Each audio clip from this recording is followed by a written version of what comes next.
Donc, aujourd'hui, on va vous parler de l'entente qu'on a pris le CFP et les autres syndicats concernant l'ancienneté. On sait que pendant la dernière négociation, le gouvernement avait très à cœur de faire reconnaître l'ancienneté réseau à travers tout le réseau complet. Il y a eu un sondage qui a été fait auprès des membres du CFP et le sondage, les membres étaient en faveur de façon majoritaire à ce processus-là. Donc, on a signé une entente. Les syndicats ont signé une entente à ce propos. Bon.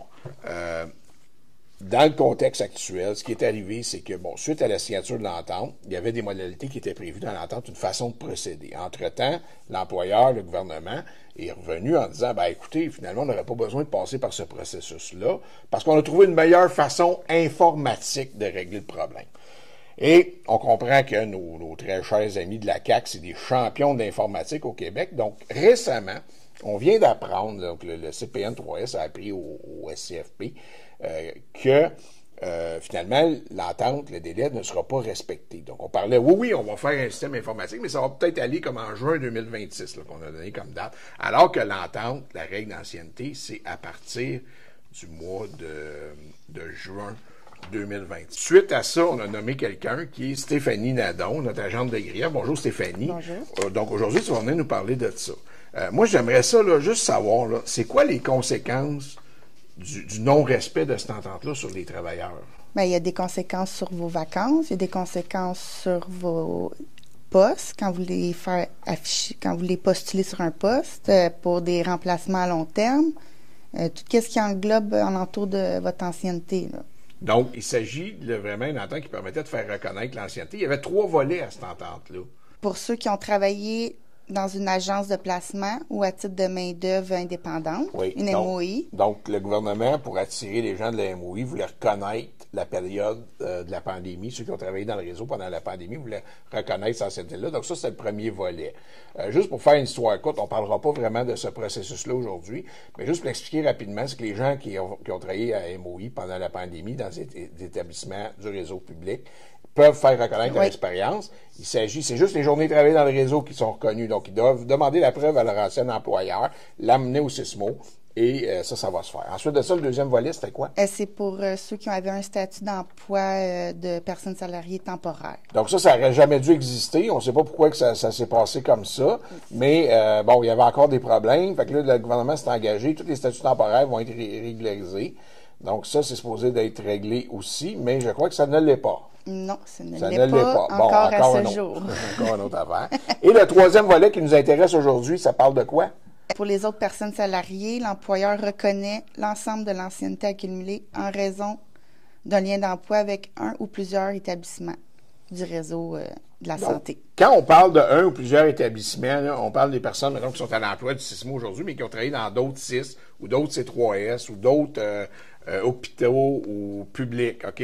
Donc, c'est vraiment les établissements publics. On a les établissements privés conventionnés aussi là-dedans. Oui. Donc, c'est des, mettons, vous avez travaillé dans un CHSLD, je suis groupe Champlain, ou je les connais pas toutes, là, mais vous avez travaillé là, vous pouvez faire reconnaître votre ancienneté. Et aussi, on a... les établissements nordiques. Oui, vous avez travaillé dans le Grand Nord, donc eux ne sont pas fusionnés avec Santé Québec, mais si vous avez travaillé dans l'établissement public dans le Grand Nord, tout ça, vous pouvez le faire reconnaître. Donc, c'est ça qu'on va parler aujourd'hui.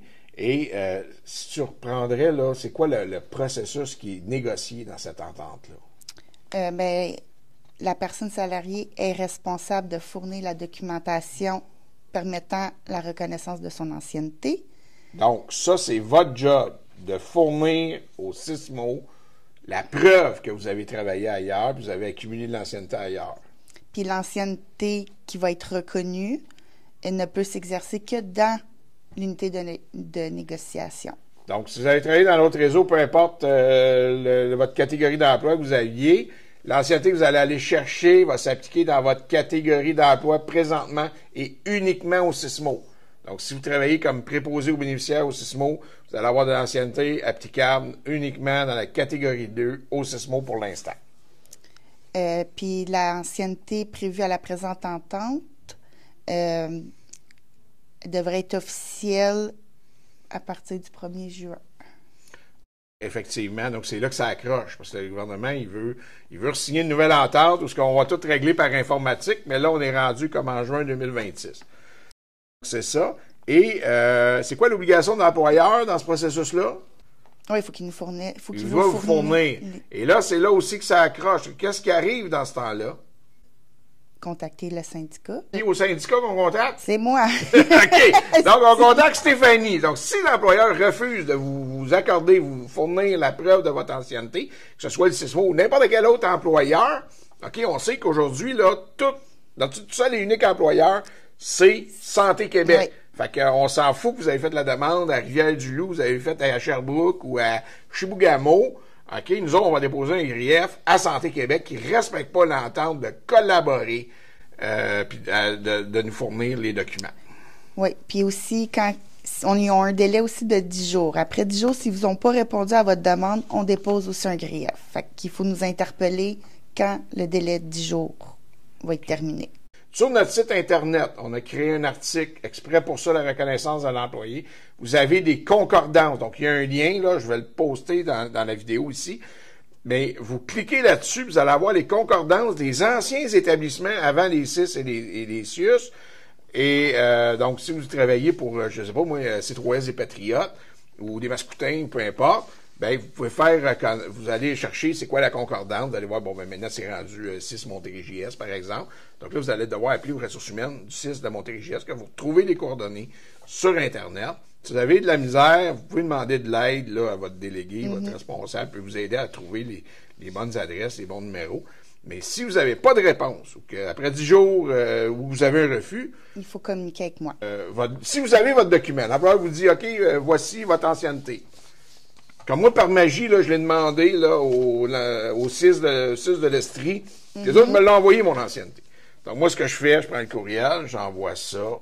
Au syndicat et aux ressources humaines. Avant le 31 mai, parce que la liste, elle sort le 1er juin. C'est ça.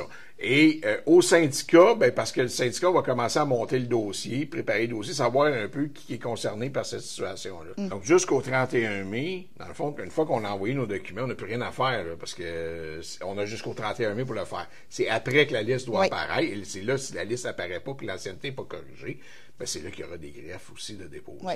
Là, on avait, suite à l'envoi, parce que vous êtes supposé d'avoir reçu également cette procédure-là par courriel. Donc, on l'a publié sur notre site web.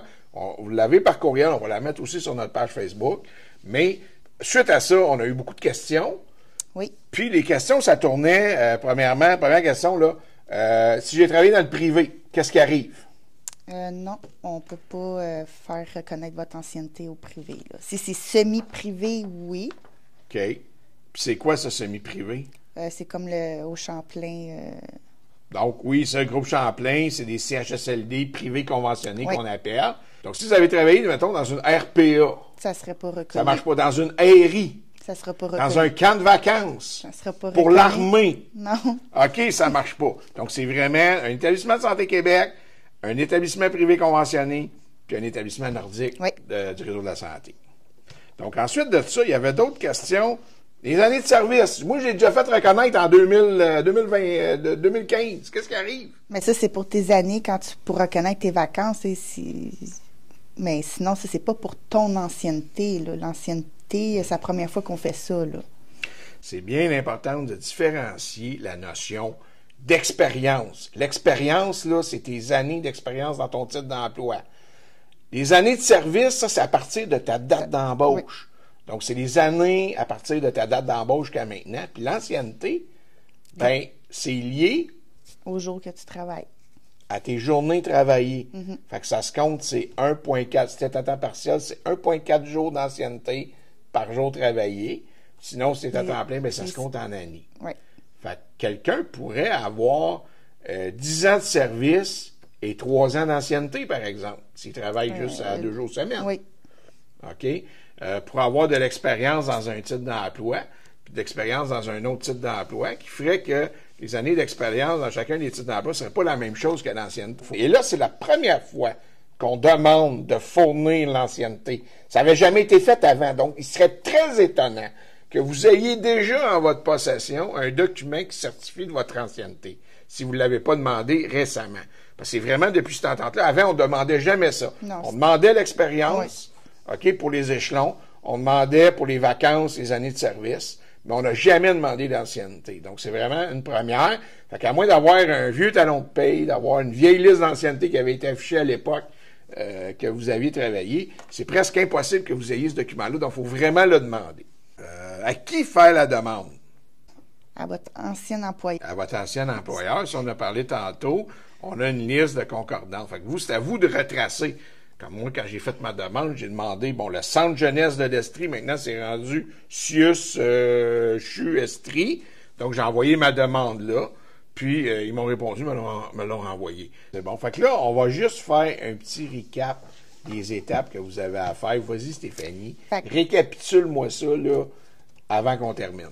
L'étape 1, pour faire votre demande de reconnaissance d'ancienneté, il faut que vous fassiez votre demande à votre ancien employeur. Et si vous n'avez pas de réponse, il faut communiquer avec moi à contestation. Vous avez l'employeur a un délai de 10 jours. Donc, laissez-y 10 jours pour vous répondre. Si après 10 jours, vous n'avez pas de réponse, vous avez un refus, vous contactez Stéphanie. Oui, au courriel contestation. Si on n'a pas notre papier, on dépose un grief, ça finit. Si on a notre papier, qu'est-ce qu'on fait? Après, quand vous avez reçu votre papier, il faut faire la demande aux ressources humaines du SISMO. Vous envoyez votre formulaire. Là, on dit ressources humaines, mais on s'entend que c'est le service de la Rémun et des avantages sociaux qui gèrent ça, là. Mm-hmm. Donc, quand vous allez dans notre publication sur notre page web, vous cliquez sur ressources humaines, vous allez avoir le courriel de la Rémun. Oui. Puis en cas de refus, là, il faut communiquer avec nous, puis nous, on va évaluer si on dépose un greffe ou pas, vu qu'on a quand même un délai jusqu'au 31 mai avant que la liste d'ancienneté sorte. Espérant que ça va être un peu plus clair comme ça. Alors, je pense qu'on a clarifié quand même beaucoup de points là, qui étaient en questionnement. Puis, on va espérer qu'on puisse faire reconnaître notre ancienneté bientôt. Et, merci Stéphanie de t'être prêtée à ce jeu. Puis, ton travail est très apprécié.